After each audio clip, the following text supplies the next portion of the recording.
Hello, you wonderful people, and welcome to another episode of Untitled Reviews. This being a show where I talk about dramas that I watch. For today's episode, I'm going to talk about Season 1, Episode 10 of Walker Independence. A lot of really interesting things went down in this episode, so let's break it down. So first and foremost, obviously, we have Tom kind of dreaming about, instead of his brother being the one that's hung up, it's him, because I think it's like, regardless of it all, it's the bad blood that's there, it's still your brother you're doing that to. And so that line to Abby later on, she's like, right, when the time comes, will you arrest your brother? He's like, yeah, if my brother killed Liam, then Collins, then brother or no brother, he'll get what he deserves. And I don't know if that, because obviously I brought it up previously, there's a complicated thing there because he loves his brother, he also kind of hates his brother, so. But before he could, well, the thing is, we still got him tied up, but the problem is a big dust storm comes into town just when, fact, there's Hagen's back in town and he wants to see Kate, and I forgot, Kate doesn't know the reason why Hagen ended up giving away his place. It's because obviously the Davidsons and stuff like that. It's because she was being threatened. But she never knew that at the time. We as the audience did, and she kind of figures it out this episode where he's like, "Yeah, what happened to me? I won't wish it on my worst enemy." And Kate's like, "Wait, what happened to you?" She's like, "Don't." He's like, "Don't worry about it. Just leave it in the past." She's like, "It was me. They were threatening me." It's like now realizing wow, you sentimental old girl. I thought you were just giving up, but it's like you gave up for me. And I thought that was really sweet.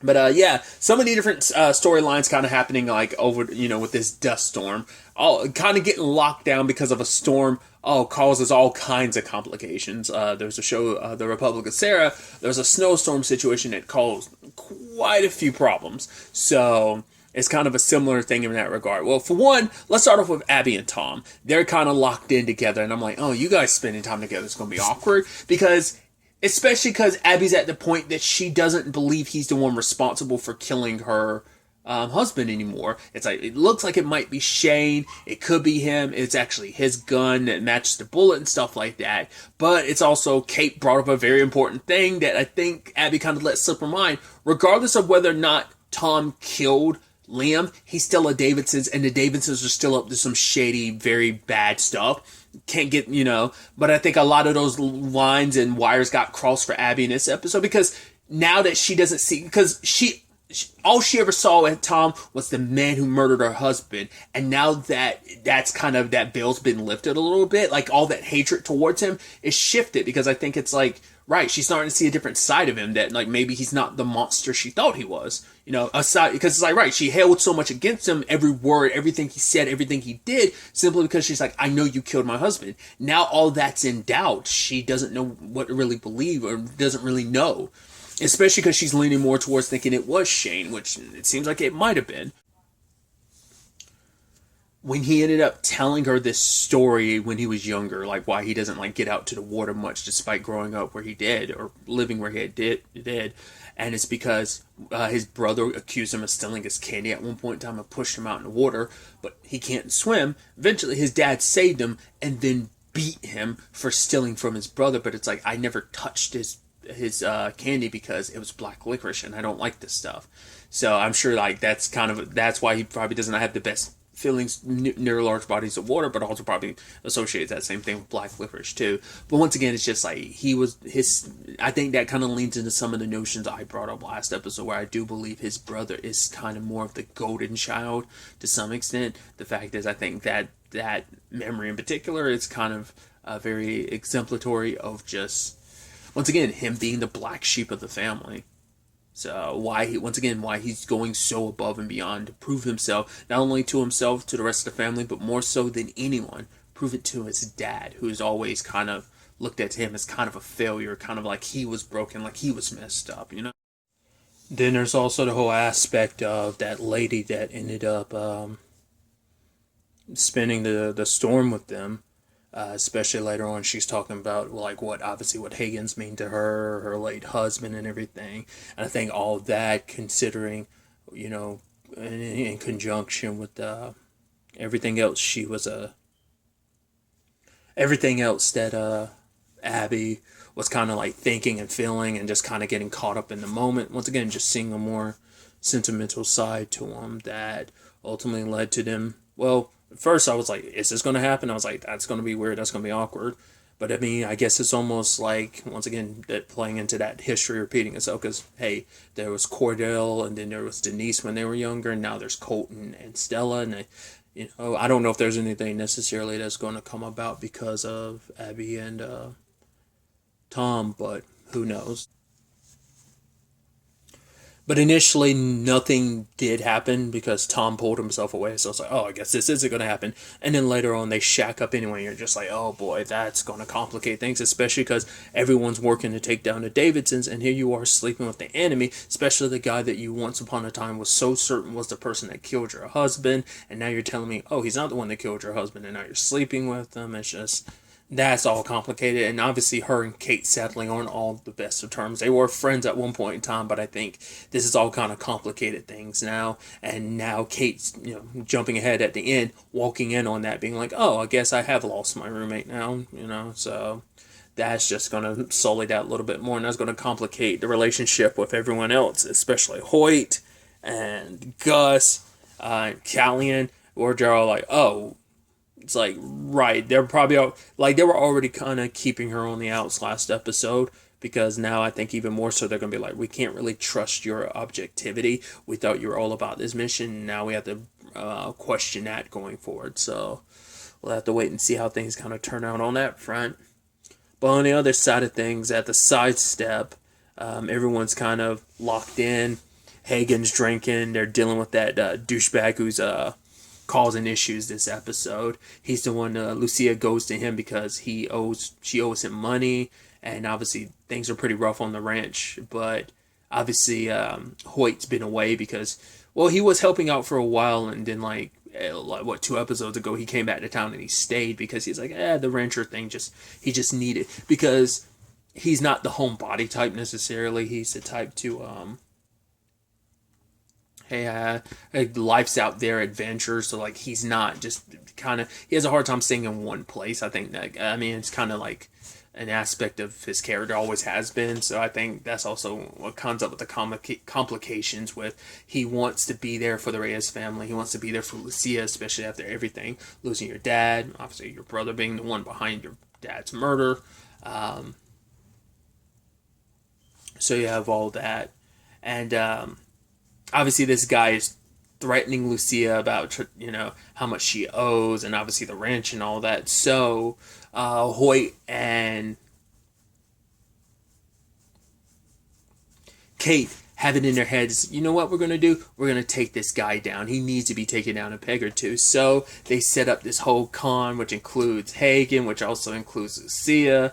And the fact of the matter is, they grift the guy. Especially because it definitely seemed like they were really, especially because Kate made it so obvious that she was cheating, plus the way Hoyt was leaning in and being like, talking about her poker face. It's like, wow, she's got quite the poker face.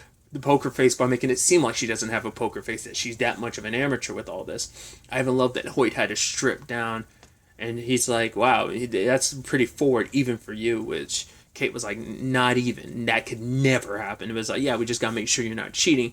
And he was forced to pull out his pants, and lo and behold, a whole bunch of cards too. So it's like, I guess he's had to take off his shirt before to prove he isn't cheating, or maybe hiding cards in his pants is always his number one move. I don't know.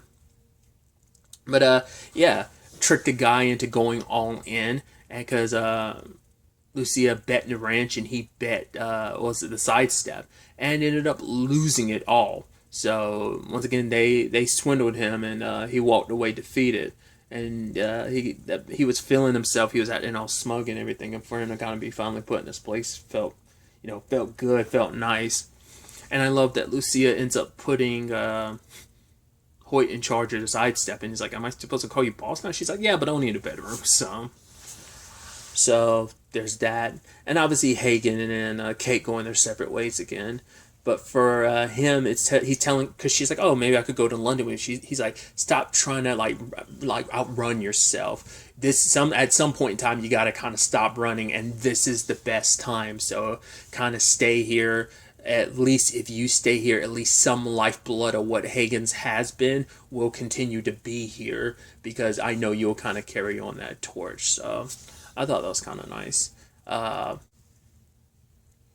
at first, I felt so stupid at the end when the ladies and Hagen had that moment. I was like, "What's that all about?" I was like, "Oh," I was like, "Right, stupid." Like, right, the woman had told the stories about like Hagen and stuff like that. I was like, "Right, that's why you two would know each other." So it's like, well, you are in different points of your.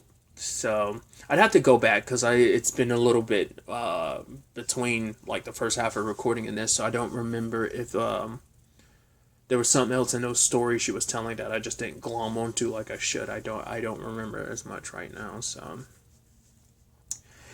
there's that element to things. Also, kind of circling back to the Tom thing really quickly, he went back to try and like check on his brother because he didn't have a time to check on him with the storm and everything. Well, it seems like he found a way to get out. So he's out there somewhere, and I guess he's going to report it to the rest of the family what Tom did. I guess you just don't want him reporting it to anyone in general, not just your family, but you don't want him to tell anyone else what he did. So that's a bit of a concern. Plus, it's your brother, and he's petty, and he might get his. You also have to watch out to make sure he doesn't like gun you down for what you did. So, yeah, there's a lot of different ways that could end up playing out. So Tom has a lot of worries and concerns in that moment. But other than that, we also were picking up with the Gus and Callian situation where it's like, right, a woman fitting Nasha's description was in a town. She has a family and everything. And for Callian, this is all, for him, it is a situation of he's being asked to take over as chief. But for him, it's like, how can I do that when there's still one person that's important to all of this, important to me, hasn't been found, isn't here. So he wants to find his sister and bring her home, and before he can really solidify any position. And by the time they finally find her, she's happy and living in a home. We never actually get to meet her husband, but we do get to meet her daughter. And for Callian, it's a kind of a hard pill to swallow because it's like, hey, I'm happy for her. She's still alive. That's great. But the sad truth is, especially when he gets to talking to her, she doesn't remember much. She doesn't remember much about their people. She doesn't even remember much of their. She doesn't remember much of Hatchie just because it's been so long. Cause we don't know how. I don't know if they specified how old she was. She had, because she's 23 now, and I don't remember how long ago that was. I'm sure in that in episode 8 they probably talked about it, and I just don't. I mean, whatever episode it was, I'm sure they talked about it. I just don't remember it off the top of my head. For him, it's like, yeah, I found my sister, but it's like almost like she's alive and you're happy, but it's almost like who she was is gone because like, he had this image of who she was. Like he still saw her as a little girl that was lost so long ago, and holding on to her, it's been a darkness that's kind of like gripped him for so long. And now it's like, right, especially because she ended up having to leave so much behind because she thought like, oh, like, well, I think she believed it, like, that the Comanche ended up attacking him, but he had to be like, no, it was settlers disguised as them to kind of cover up their crime and kind of cause more like tension between both tribes. And it's just like, but it's like, yeah, my family, they raised me, and for her, it's like, every time she found a native like tribe nearby, she would always say the one thing she could remember, and that was basically, my name is Nasha. And but to be able, she couldn't keep one foot in both worlds, so she had to choose one, to give up one to become whole in the other, which is an interesting parallel considering the fact is that Callian has to do the exact same thing. He has been in that situation, and he struggled with that. And so he had asked his sister, did she still have that, like, what was it, that corn doll or whatever, and she's like, sorry, I don't. He's like, it's okay. But when they were leaving, her daughter had it, so I don't know whether he gave that to her at the last minute or she actually did, and she just wanted Callian to be able to move on with her life, because she had asked, like, do you have someone special? Do you have a family of your own? Because she's like, yeah, my husband's nice, I got a daughter, it's all great. And for Callian, it's that thing of, he's let so much stop him from living and believing that he could have like the family life and everything.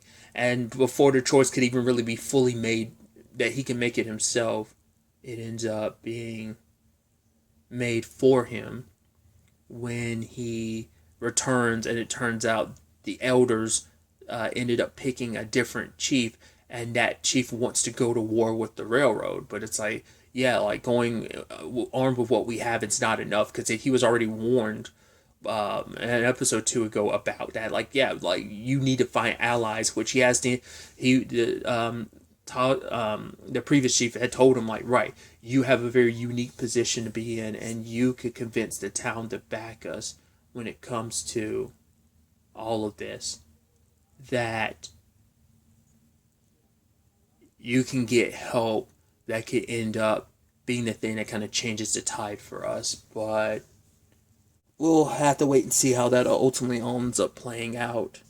It's definitely going to be interesting to see where all of this ends up taking us going forward into the next episode. But really, that's all I wanted to talk about. Until the next time we meet, be happy, be safe, live life to the fullest, and enjoy it. Good day, and goodbye.